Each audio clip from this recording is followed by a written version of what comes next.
കളിയായാലും പൊളി പറയരുത് എന്ന വലിയ സന്ദേശമായി ഒരു ചെറിയ കഥയാണ് ഞാൻ നിങ്ങളുടെ മുന്നിൽ പറയാൻ പോകുന്നത്. ഏത് സമയവും നുണ മാത്രം പറയുന്ന ഒരു യുവാവുണ്ടായിരുന്നു. ആ യുവാവിന്റെ പ്രധാന ഹോബി എന്ന് പറയുന്നത് നാട്ടുകാരോടും വീട്ടുകാരോടും ബന്ധുക്കളോടും എല്ലാം നുണ പറയാ എന്നുള്ളതായിരുന്നു. അതിൽ അയാൾ ആനന്ദം കണ്ടെത്തുമായിരുന്നു. ഒരു ദിവസം അയാൾ ഒരു ആട്ടിടയനായിരുന്നു. ഒരു ദിവസം അയാളെ കാട്ടിൽ നിന്നും രക്തം പുരണ്ട ഷർട്ടുമായിട്ട് വീട്ടിലേക്ക് കയറി വന്നു. ഭാര്യയോട് പറഞ്ഞു, ഭാര്യ, നീ ഇതെനിക്ക് വേഗം കഴുകിയുടക്കി എന്നെ തിരികെ ഏൽപ്പിക്കണം. കാരണം ഇന്ന് കാടിന്റെ സംരക്ഷണ ചുമതലയിലുണ്ടായിരുന്ന ഉദ്യോഗസ്ഥനുമായി ഏറ്റുമുട്ടുകയും അദ്ദേഹത്തെ കൊല്ലുകയും ചെയ്തു. ഏത് സമയവും നുണ പറയുന്ന ഭർത്താവിന്റെ സ്വഭാവം അറിയാമായിരുന്ന ഈ യുവതി, ഈ ഭാര്യ പറഞ്ഞു, അവന്റെ വാക്ക് ഗൗനിച്ചില്ല. അത് കഴിഞ്ഞ് കുറച്ചു കഴിഞ്ഞപ്പോൾ ആ നാട്ടിലേക്കും ഒരു വാക്ക് പറഞ്ഞു. ഈ കാടിന്റെ സംരക്ഷണ ചുമതലയിലുണ്ടായിരുന്ന ഈ ഉദ്യോഗസ്ഥൻ ക്രൂരമായി കൊല്ലപ്പെടുകയും അതുപോലെ ആ കൊലയാളിയെ ഇതുവരെ കണ്ടെത്താൻ സാധിച്ചില്ല എന്നതുമായിരുന്നു ആ വാർത്ത. ആ വാർത്ത നാട്ടിലേക്കും പരന്നു. ഇത് രാജാവിന്റെ ചെവിയിലും എത്തി. രാജാവ് വിഷമത്തിലായി. രാജാവ് ഒരു കൽപ്പന പുറപ്പെടുവിച്ചു. രാജാവ് പറഞ്ഞു, ഈ കൊലയാളിയെ പറ്റി എന്തെങ്കിലും വിവരം നൽകുന്നവർക്ക് തക്കതായ പാരിതോഷികം നൽകും. അതുപോലെ ഈ കൊലയാളിയെ സംരക്ഷിക്കുന്നവർക്ക് തക്കതായ വധശിക്ഷ വരെ നൽകാനായിട്ടുള്ള കൽപ്പന പുറപ്പെടുവിച്ചു.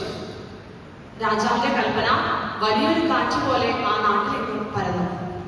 ഈ കൽപ്പന നമ്മുടെ ഭാര്യയുടെ ചെവിയിൽ എത്തി. ഭാര്യ ഇത് കേട്ടതും ഭയന്നു വിറച്ചു.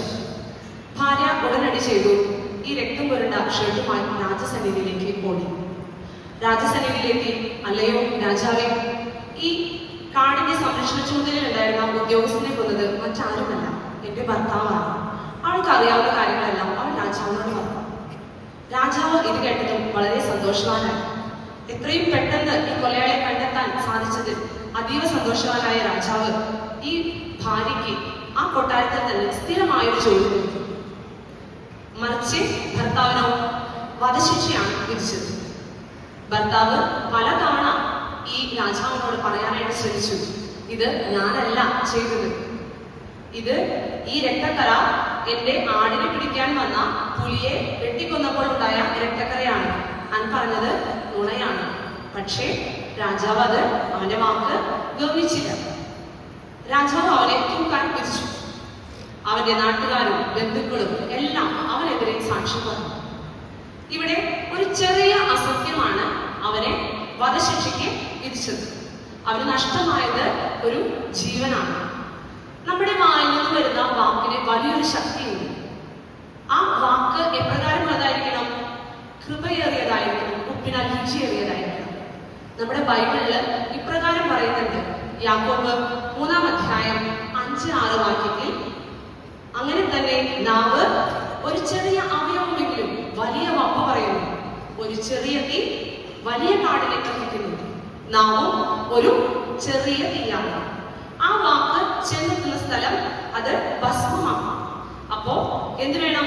വാക്ക് അസത്യം നിറഞ്ഞതായിരിക്കരുത്, അസത്യം പ്രചരിപ്പിക്കരുത്.